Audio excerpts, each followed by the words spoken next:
Assalamualaikum warahmatullahi wabarakatuh. Pemirsa MTA TV dimanapun Anda berada, alhamdulillahirrabbilalamin. Puji syukur kita aturkan kehadirat Allah Subhanahu wa Ta'ala. Hari ini kita bersua lagi di acara yang senantiasa menyampaikan tentang ekonomi syariah. Inilah dia Ekobis.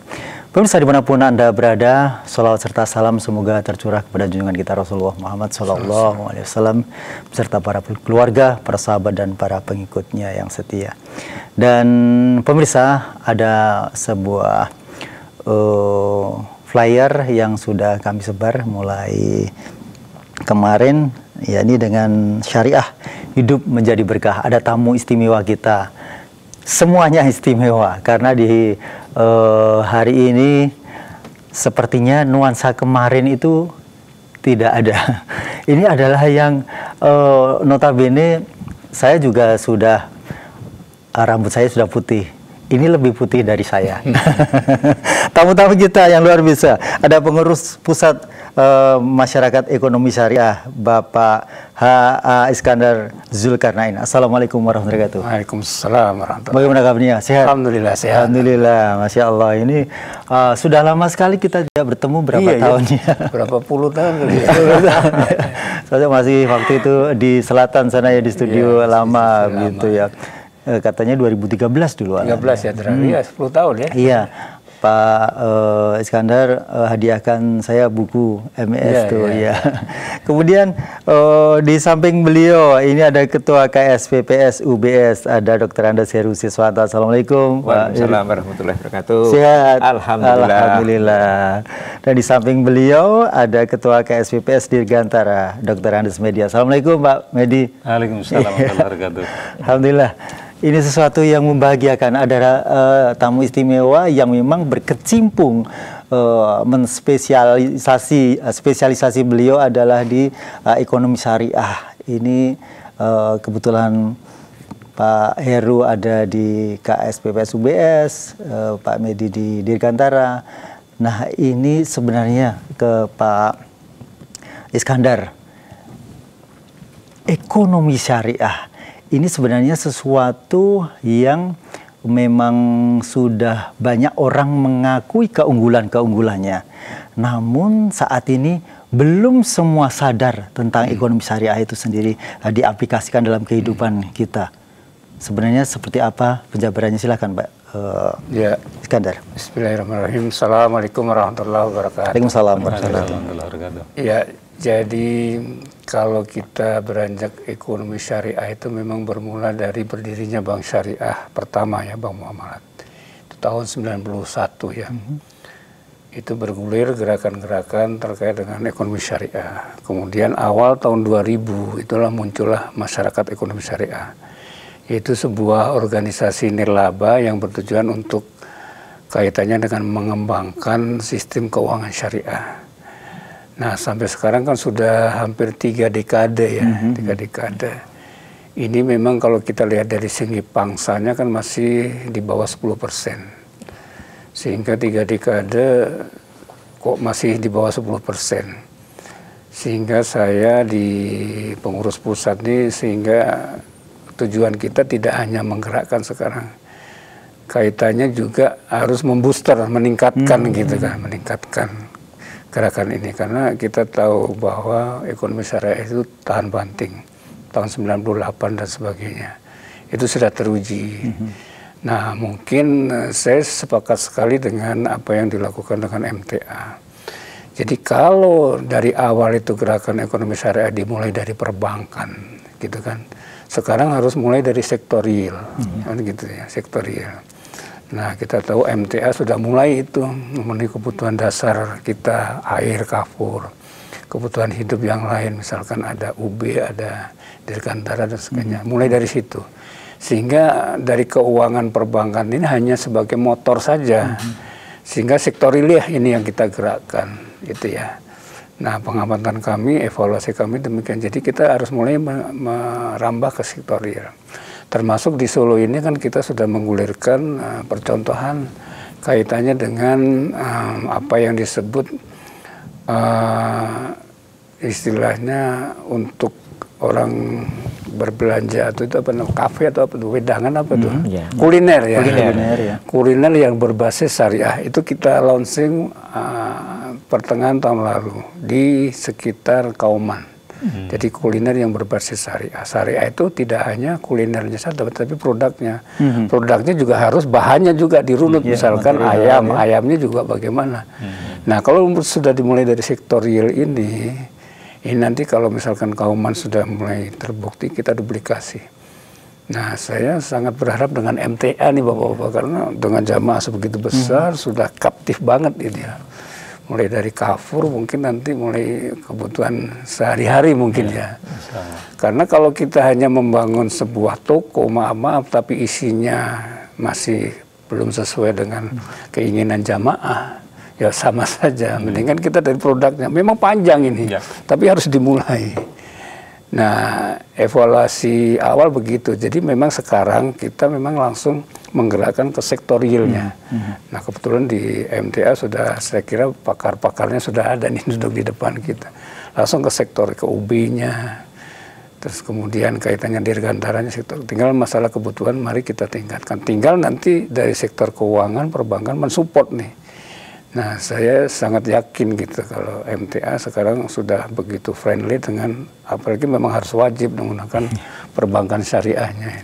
Saya kira itu. Ya, ya saya kira di pagi hari ini saya bukan menjadi host sendiri ya, karena saya kira Pak Heru dan Pak Mehdi pun juga akan bertanya terkait dengan beliau yang ada di pusat begitu. Tapi saya sedikit nambah tadi, maksudnya bertanya lagi terkait dengan mengapa kesadaran bersyariah di perekonomian itu belum rata. Ya. Jadi tidak semua orang Islam itu selalu di sana langsung sadar bahwa saya perlu untuk bergabung di syariah ini. Ya, jadi memang di awal produk-produk khususnya perbankan ya itu memang relatif masih terbatas ya. Tapi kalau menurut saya sekarang sudah hampir sama, bahkan sama gitu ya. Nah, kemudian ya itu sangat logis dan juga sangat realistis. Masyarakat masih membandingkan. Misalkan ya, oh ini kok di bank konvensional lebih murah, itu sih wajar saja ya. Nah, itu mungkin itu menjadi sebuah niatan perbankan, bagaimana kita harus lebih murah. Tapi saya kira dengan bank syariah yang ada sekarang, saya kira relatif. Cuma sekarang memang yang namanya literasi itu memang kewajiban kita semua, termasuk terima kasih nih jadi MTA TV bagian dari literasi ini, karena di Malaysia pun mereka sudah mulai di tahun 70 akhir tahun 80-an, dan juga kalau di kita kan perkembangan ekonomi syariah itu kan dari bottom ke atas, dari bawah. Kalau di Malaysia kan enggak, mereka komitmen dari atas, top down gitu kan. Karena memang mekanisme dasar negaranya juga lain, mereka kan negara muslim gitu. Tapi saya kira nggak masalah, meskipun kita berjalan pelan-pelan, tapi pelan-pelan meyakinkan gitu Pak, menuju ke sana. Dan saya kira dimulai dari MTA ini saya sangat sepakat juga, saya yakin juga di MTA langsung itu bergerak gitu. Nah, ini bisa dijadikan contoh di lembaga yang lain tentunya ya. Karena dengan satu komando itu intinya bagaimana keinginan menerapkan ekonomi syariah yang merupakan dasar dari keberkahan itu, dari kita menerapkan daripada makosid syariah itu melindungi agama, melindungi kehidupan, akal, pikiran, melindungi keturunan dan juga melindungi harta kita. Dengan makosid itu insya Allah keberkahan hidup kita akan terjamin gitu. Ya, Masya Allah. Dan memang pesona ekonomi syariah mungkin lewat perbankan syariah itu sendiri pun itu juga dilirik tidak hanya orang-orang muslim begitu, karena peminatnya juga ada yang non muslim pun juga ternyata bermualah di bank syariah ini. Mungkin dari Pak Heru bisa disampaikan terkait dengan UBS yang notabene di sana internal ya untuk anggota koperasinya. Ini mungkin apa ya, fenomena yang terjadi, kendala plus di sana, keunggulannya seperti apa Pak Heru? Jadi untuk KSPPS sendiri itu oleh majelis itu didesain untuk keperluan warga MTA pada khususnya. Sedangkan yang di luar warga MTA itu bagiannya ke SPPS Dirgantara Pak Medi ya. Memang majelis kita itu sejak awal itu sudah memposisikan sebagai lembaga dakwah yang memberikan dukungan penuh terhadap prinsip-prinsip ekonomi syariah. Ya, maka ketika awal berdirinya Bank Syariah di Solo itu Majelis Tafsir itu memberikan akses yang sangat besar dan banyak kepada Bank Syariah, hampir seluruhnya. Apakah itu dalam bentuk memberikan akses ke warga kita sendiri, ke warga majelis, maupun kita kerjasama dengan seluruh Bank Syariah yang ada di Solo. Baik itu bank plat merah yang diselenggarakan oleh pemerintah maupun bank-bank swasta, kita tetap memberikan dukungan. Itu gerakan yang diamarkan oleh Al-Ustadz Sugiono almarhum. Nah, itu salah satu komitmen bahwa majelis itu memberikan dukungan terhadap gerakan syariah. Kemudian untuk warga Majelis Tafsir sendiri juga begitu, kita didik mulai menggunakan prinsip-prinsip ekonomi syariah. Karena memang ekonomi syariah itu sebenarnya lebih kuat, sebagaimana yang disampaikan oleh Pak Iskandar tadi, lebih kuat, lebih kokoh, sehingga ketika terjadi badai, ekonomi yang berprinsip syariah masih bisa bertahan dengan baik. Karena kalau kita lihat, misalnya dalam pembiayaan di Bank Syariah itu kan antara akad dengan faktualnya itu dapat dikatakan sama, ya, sehingga penyimpangan itu relatif lebih diminimalisir. Ya. Kemudian hal-hal yang mungkin tidak sesuai itu yang sifatnya mungkin ada unsur spekulatif, kita tidak izinkan untuk dibiayai di bank syariah atau di lembaga keuangan syariah. Itu yang menyebabkan ketahanan ekonomi yang menggunakan lembaga keuangan syariah itu lebih kuat dibanding dengan menggunakan secara konvensional gitu. Termasuk di warga kita sendiri. Dan alhamdulillah warga kita juga sekarang cukup meningkat. Kalau misalnya di tahun kemarin, tahun 2022, itu 1 bulan itu kami di KSPPSPS itu sekitar 4 miliar yang bisa kita salurkan pendanaan. Untuk tahun 23 ini itu kalau di rata-rata, kemarin saya hitung itu sekitar 5,5 miliar 1 bulannya. Jadi peningkatannya cukup signifikan di 5 bulan ini, di 5 bulan ini. 4 bulan ya, mainnya belum kita hitung. 4 bulan ini cukup signifikan. Ya. Ya. Jadi perkembangannya insya Allah cukup positif sentimennya. Ya, kalau melihat data secara nasional, peminat ke syariah ini apakah juga meningkat, Pak Iskandar? Ya, jadi sebenarnya peningkatannya cukup besar ya. Cuman kalau dibandingkan dengan pangsa nasional ya memang masih kecil. Mereka misalkan semisal berjalan 1 langkah, ini sebenarnya sudah berlari gitu loh. Cuman kan Bank Syariah kan masih secara nasional masih di bawah 1.000 triliun lah. Ini sudah bank konvensional hampir 6.000 triliun. Sehingga meskipun pertumbuhannya misalkan 30%, 40%, tapi tidak sebesar pertumbuhan. Meskipun bank konvensional tumbuhnya hanya 10%, masih belum terkejar. Nah, kita harapkan tadi itu sekarang mulai dari sektor real dulu nih. Kalau sektor real semakin banyak yang ingin menggunakan bank syariah, itu akan membuat suatu langkah besar. Termasuk kebijakan yang terkait dengan penggabungan 3 bank syariah. Karena bagaimanapun juga yang namanya perbankan, the size is matter. Jadi kalau misalkan bank syariah kecil-kecil banyak, kalau mau bekerja sama, ya tidak sebanding. Apalagi kita mau menuju ke regional global, harus gede dulu. Sehingga kalau misalkan ada sindikasi gitu ya, jadi sudah ada lawannya kita bertarung dengan bank konvensional. Nah, sekarang kan sudah ada. Sehingga nanti mungkin ada 2-3, saya pikir nanti akan ada 2-3-4 perbankan syariah yang besar. Nah, ini kita baru nanti bisa insya Allah lompatannya mereka 1 langkah, kita lari sudah hampir mendekati gitu. Saya kira itu ya. Ya. Baik, dari Pak Medi ini dari Dirgantara mungkin disampaikan karena ini bagian dari koperasi di MTA yang membuka welcome untuk warga yang dari luar. Silakan Pak Medi. Baik, bismillahirrahmanirrahim. Terima kasih pada terutama Pak Iskandar ini, gitu. Jadi yang beliau itu sudah di NGO non-government, non-profit. Yang pertama, sebelum kami masuk kepada Dirgantara, kami memang sangat mengharapkan nanti dari MES itu bisa ke lebih aplikatif lagi. Satu contoh tadi yang kuliner ya. Ya. Kemudian yang kedua, kami butuh edukasi, tarbiyah kepada masyarakat umum.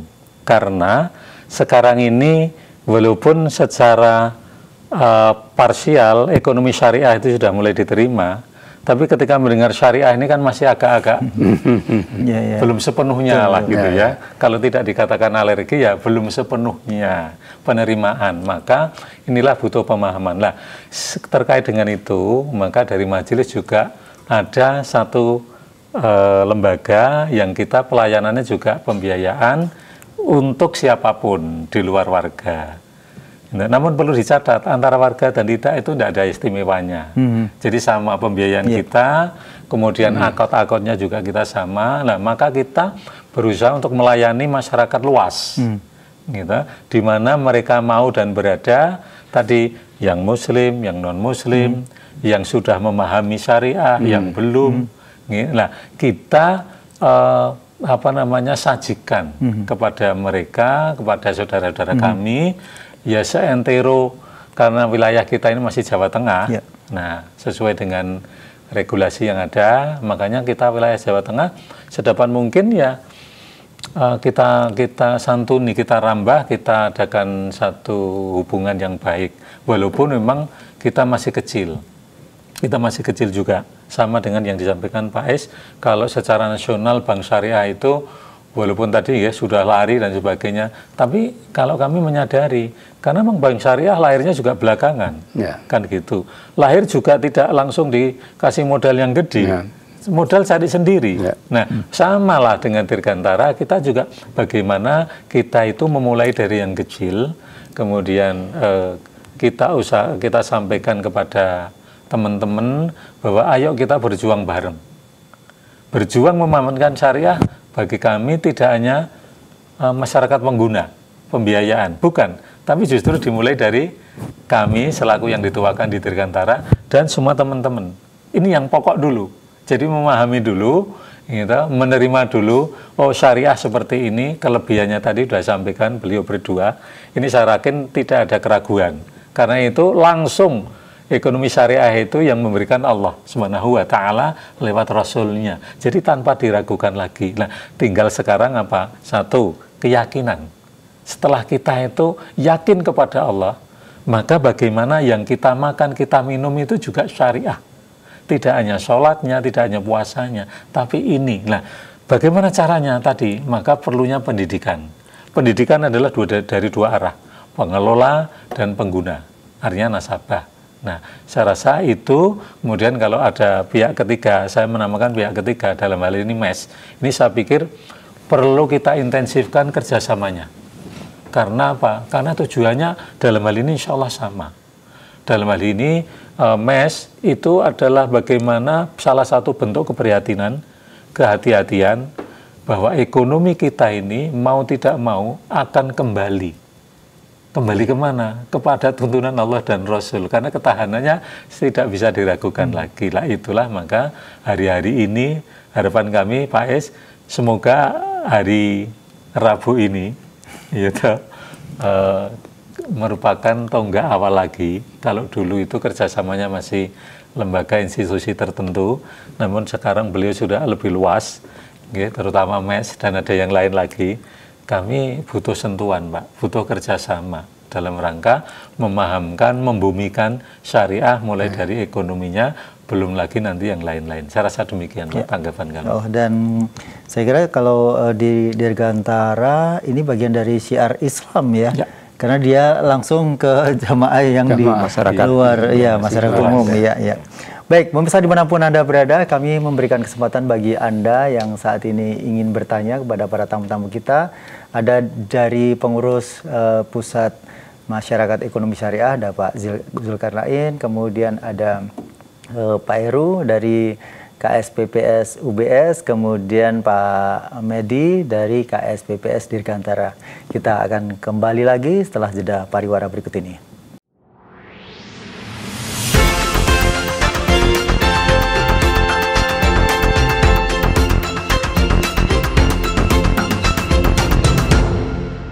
Baik pemirsa, dimanapun Anda berada, Anda masih bersama di acara Ekobis. Hari ini masih bersama narasumber-narasumber kita.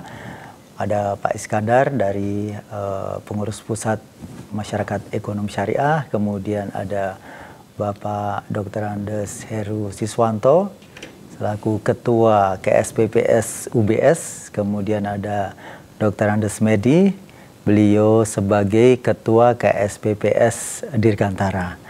Dan kita masih bertanya-tanya tentang hal-hal yang syariah di perekonomian kita. Dan mungkin bisa disampaikan juga Pak Iskandar bahwa saat ini memang keperluan syariah ini sebenarnya ada yang merasa, utamanya yang muslimnya benar-benar taat dan paham betul bahwa syariat itu dibutuhkan dan memang jadi kebutuhan kita. Tapi ada juga yang memang ini maksudnya apa gitu, ada yang bertanya-tanya seperti itu. Nah, sebenarnya kendala-kendala sosialisasi syariah itu sendiri sebenarnya ada di apa, Pak Iskandar? Ya, jadi kalau menurut hemat saya 30 tahun perkembangan ekonomi masih relatif pendek ya, dibandingkan dengan Malaysia. Jadi kalau kita lihat evaluasi dengan pengguna, kendala-kendala sebenarnya literasi ya, literasi. Karena kalau sudah masalah uang ini masyarakat realistis banget gitu ya, hitung-hitungan jelimet gitu ya. Nah kita juga sekarang juga mengajak kepada perbankan itu memberikan sebuah produk yang kompetitif tentunya, kompetitif. Karena sebenarnya gini, kalau terkait dengan literasi, saya kira itu memang literasi harus sepanjang zaman. Seperti kita mempelajari ilmu gitu dari timangan sampai akhir hayat kan gitu. Sehingga beberapa yang kita sampaikan di perbankan itu selalu terus ditingkatkan, dan juga jangan lupa mempertemukan antara needs daripada jamaah nasabah dengan apa yang ada di bank. Jangan sampai deviasinya terlalu luas, semakin dipersempit gitu ya. Keperluannya apa, yang dikasih apa, kan jauh kan gitu. Ya isu utama kan sekarang masalah pricing kan gitu utamanya. Saya kira kalau masalah layanan sudah samalah ya. Nah intinya kan masyarakat di situ. Sekarang mereka hitung-hitungan, saya angsuran per bulan di Bank Syariah berapa, di ini berapa. Nah sebenarnya kalau untuk masyarakat bawah ini sebenarnya kalau masalah hitungan nggak terlalu sensitif gitu ya. Karena yang penting mereka per bulan tuh ngangsur bisa nggak gitu. Seperti contoh di pasar-pasar nih. Pasar-pasar itu kalau misalkan angsuran mereka misalkan nih setiap bulan 25.000 ya setiap bulan. Padahal mereka misalkan tanggal 25 ditagih 25.000. Mereka nggak bisa karena 25.000 hari itu tanggal 25 itu untuk hidup dia. Tapi kalau sehari ya 2.000, totalnya sebulan 60.000 malah bisa gitu loh. Nah intinya adalah bagaimana perbankan ini menyetel sesuai dengan kebutuhan. Karena tadi kalau kita totalkan 60.000 bisa, tapi kalau pada itu kan tapi sebulan kan sehari kan hanya 2.000. Misalkan ada pembeli 2.000 buat angsur, 2.000 buat angsur, muter. Tapi setiap tanggal 25 harus ngangsur 25.000. Lah itu buat beli beras sih nggak bisa. Nah intinya bagaimana melakukan financial engineering terhadap kebutuhan tadi, kebutuhan nasabah itu seperti sehingga ketemu tuh antara yang ditaruhkan dan kebutuhan. Itu Pak, sehingga kaitannya literasi saya yakin apalagi sekarang sudah banyak gadget gitu kaitannya smartphone dia bisa kok, cuman itu tadi intinya adalah bagaimana needs-nya ini bisa ketemu, itu aja. Itu kaitannya dengan angsuran atau kaitannya dengan produk yang lain misalkan. Jangan sampai produknya, padahal produk syariah itu begitu banyak. Kalau dulu pegadaian itu unit sendiri, di syariah itu ada kok kan, gadai emas gitu dan sebagainya. Ada sebenarnya produk syariah itu lebih luas. ada Rahan dan sebagainya. Apalagi di Bank Syariah sekarang juga punya produk gade emas juga, dan sekarang lebih booming lagi. Saya kira itu ya Pak, kaitannya dengan bagaimana ini gap ini antara yang dibutuhkan masyarakat dengan produk ini harus ketemu. Nah, bagaimana mempertemukan itu harus kreatif lah orang-orang perbankan ini. Karena saya kira dengan gadget, dengan smartphone itu masalah literasi, kalau mereka mau pasti. Saya kira semakin banyak para ustaz termasuk di majelis ini, majelis tafsir Al-Quran, saya kira juga sudah sering gitu ya. Nah itu sehingga bagaimana mereka ingin melakukan produk, ingin berekonomi syariah, tapi harus sesuai fit juga dengan kemampuan kan. Itu saya kira. Ya. Baik, pemirsa, kami masih membuka kesempatan yang telepon di 02716793000, SMS WA di 08112553000. Ya, ke Pak Heru, kalau di UBS saat ini, karena saya tidak tahu pasti ya, tapi yang jelas itu kan internal para anggotanya adalah dari warga ngaji. Apakah masih juga selalu ada kesulitan-kesulitan dalam melakukan pengembalian pembiayaan dan sebagainya, misalnya seperti itu? Secara realistis memang masih ada ya, karena memang faktor ekonomi itu kompleks, kompleks sekali. Jadi yang sederhana misalnya ada nasabah misalnya mengadakan pembiayaan untuk usaha, yang menjalankan istrinya begitu. Kemudian ketika terjadi perceraian itu, padahal yang mengajukan itu suaminya. Jadi ketika begitu kami agak kesulitan. Jadi harus itu nanti ada negosiasi ulang dengan pihak istri, karena suaminya ini dulu yang maka istri saya, sekarang sudah cerai begitu. Jadi banyak faktor sehingga memang tetap yang bermasalah itu mesti ada, tetapi bisa kita tekan seminimal mungkin. Kemudian yang disampaikan Pak Iskandar itu betul. Jadi memang kadang-kadang warga kita itu di dalam memanage itu perlu dibantu perencanaannya. Jadi misalnya pembiayaan total dia memberikan angsuran itu misalnya 1 bulan itu 2 juta. Kadang-kadang sulit, maka kami nyambanginya itu bisa 4 kali. Nah, ketika kita sambangi 4 kali itu bisa lebih. Jadi kalau 1 kali itu dia bisa memberikan 600, bisa 500. Akhirnya di total 1 bulannya bisa lebih dari 2 juta. Jadi betul sekali yang disampaikan Pak Iskandar. Ya, ini kan menyangkut pengelolaan ya. Pengelolaan kita memang kadang-kadang masih untuk ini posnya mestinya untuk pengembalian ini masih kadang-kadang jawabannya awal gitu lah. Nah, maka ketika sudah jatuh sekali gitu ya, besar sekali gitu. Padahal kalau dicicil setiap hari atau per minggu itu sangat mampu sekali. Di Dirgantara bagaimana Pak Medi? Ya, alhamdulillah. Jadi di Dirgantara yang disampaikan Pak Es, alhamdulillah kita sudah melakukan. Jadi walaupun belum betul-betul masif, jadi kita mengada teman-teman kita Dirgantara itu, kalau tadi Pak Heru mengatakan sebulan 4 kali, di kita itu teman-teman setiap hari. Ada yang nyambangi ke nasabah itu karena dia emang harian. Jadi 1 hari 5 juta, 5 juta, 5 juta, sehingga dalam 1 bulan itu dia bisa nyampe 100 juta. Gitu. Karena memang kita juga ada pembiayaan yang sudah besar. Itulah. Per hari 2 juta. Jadi kita memang mobilitasnya sudah cukup tinggi. Karena apa? Karena tadi, jadi kita mendekatkan tadi ya, kita pengen mendekatkan. Jadi kalau nanti pada jam D-nya itu, dia sebetulnya juga pengennya ngangsur. Tapi karena tadi, oh ini tak untuk pakai belanja ini, oh ini tak pakai membayar ini. Lah makanya akhirnya yang di koperasi, ya sudah tidak ada. Lah makanya kita sudah cukup beberapa waktu yang lalu, oke lah sekarang agak diubah. Kita ngerkoso sidik, tidak masalah, walaupun juga jauh, tapi kita juga berpikir faktor keamanan.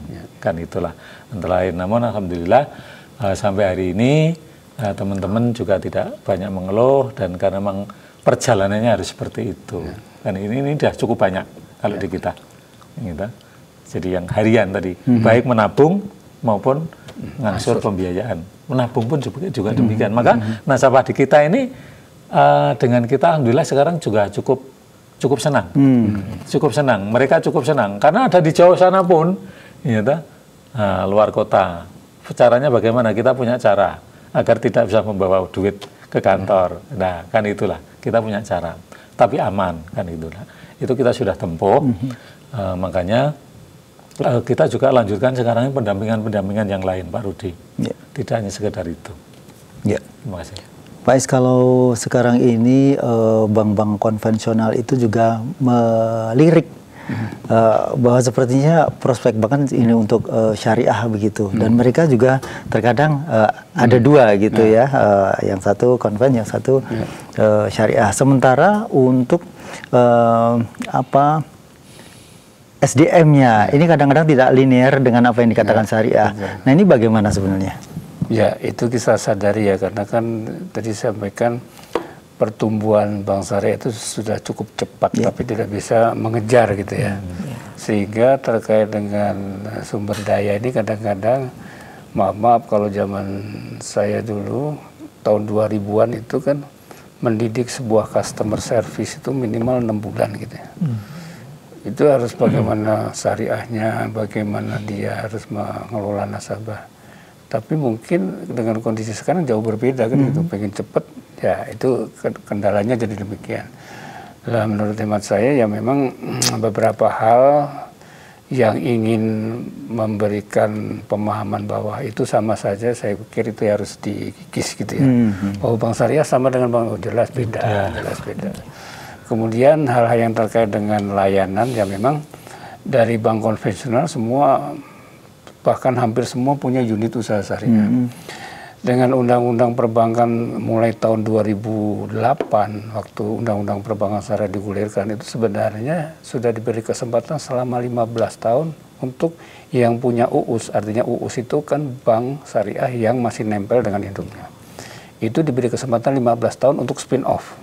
Nah, artinya tahun ini 2023, cuman kan masih banyak juga yang belum, gitu kan? Ya akhirnya dengan Undang-Undang P2SK itu diberi kewenangan oleh OJK yang menentukan percepatan itu. Saya pikir nggak ada salahnya gitu ya, bank konvensional membuat UUS. Cuman itu tadi asal persiapan SDM-nya lebih matang gitu ya, jangan sampai pada saat ditanya nasabahnya, wah sebenarnya sama aja Pak, ini itu. Nah ini yang fatal nih. Betul, fatal, sangat fatal. Seorang customer service di depan ini harus benar-benar mengerti esensi apa perbedaan konvensional syariah. Kalau hanya kayak gitu menjelaskan agar cepat, oh ini sama saja, ini yang saya pikir ini harus selalu di-upgrade gitu ya. Maka beberapa bank syariah dan juga OJK tentunya sangat concern tentang ini dalam bagaimana SDM syariah itu harus benar-benar kuat di sana, apalagi di frontliner itu. Ya, kalau MES sendiri selama ini saya kurang begitu melihat gaungnya ya sosialisasi dari MES. Apakah sebenarnya ini adalah apa ya? Sepertinya ketika MES itu ada, kebetulan saja kemarin ketemu dengan Pak Iskandar, MES. Nah ini kebetulan kami bisa ngaturi. Nah kalau saja adakah apa ya sesuatu atau rutinitas yang dilakukan MES ini untuk kalangan ekonomi syariah? Ya, kami sekarang di bawah yang sekarang kepemimpinan sekarang di bawah Pak Erick Thohir sekarang sudah memiliki 22 negara Pak di internasional. Kemudian di Indonesia kita sudah ada di 30 provinsi. Kemudian di kabupaten kota kurang lebih ada di 200-an. Nah kegiatannya tentunya kami di pusat dan juga di daerah termasuk di kabupaten kota kan sudah ada. Mereka sudah melakukan sosialisasi itu ya. Nah kami mengarahkan tadi sektor real yang disentuh. Karena dengan sektor real dia bergerak sudah menggunakan ekonomi syariah. Tentunya dia akan berbank syariah. Nah termasuk di Solo sendiri kan kita ada percontohan tadi kaitannya dengan bagaimana kuliner syariah itu. Itu bisa diduplikasi. Itu kan sudah rantainya sudah mulai dari produk, bagaimana pengelolaan produk, itu kan harus halal dan sebagainya. Sehingga kalau di MES Solo itu juga sudah dimulai dengan kuliner, termasuk beberapa. Nah mungkin hal-hal yang terkait dengan kehalalan ini menjadi urgent juga saya kira ya. Dan itu juga bagian dari MES, sosialisasi ke daerah-daerah. Apalagi undang-undang kehalalan yang baru ini tahun depan ini harus semua. Ini harus semua tersertifikasi, ini juga agak berat juga ini. Sehingga ini kami juga ke daerah-daerah, ada beberapa program di MES di daerah, termasuk diantaranya percepatan untuk halalisasi produk-produk UMKM. Apalagi memang persyaratannya sudah dipermudah, ada self-declare.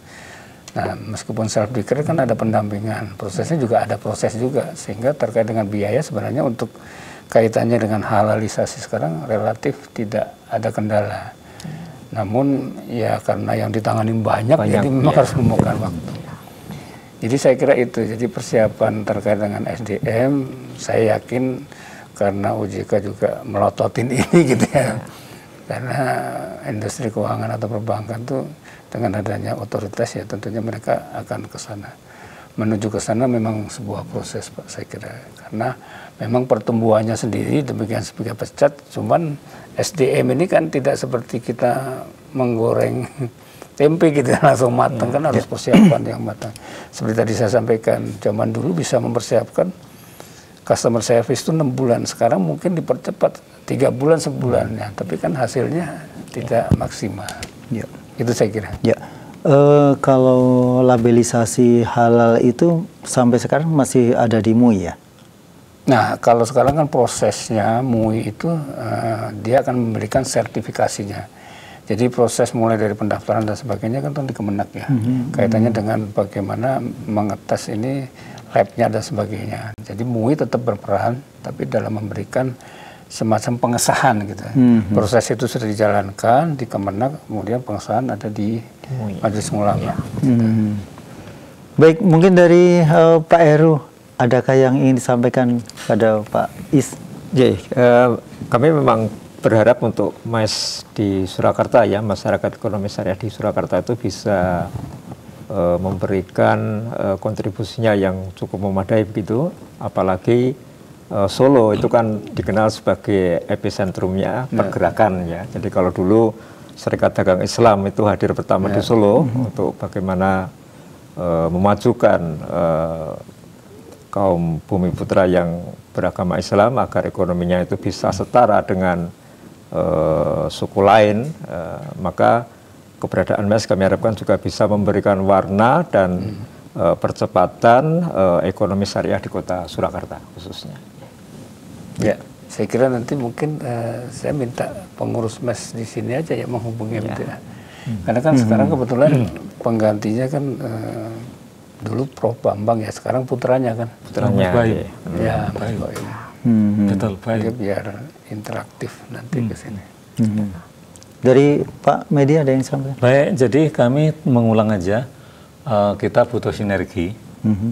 Jadi sama-sama non-profit, dalam hal ini yayasan kita. Kalau lembaga keuangan kita memang profit kan gitu ya.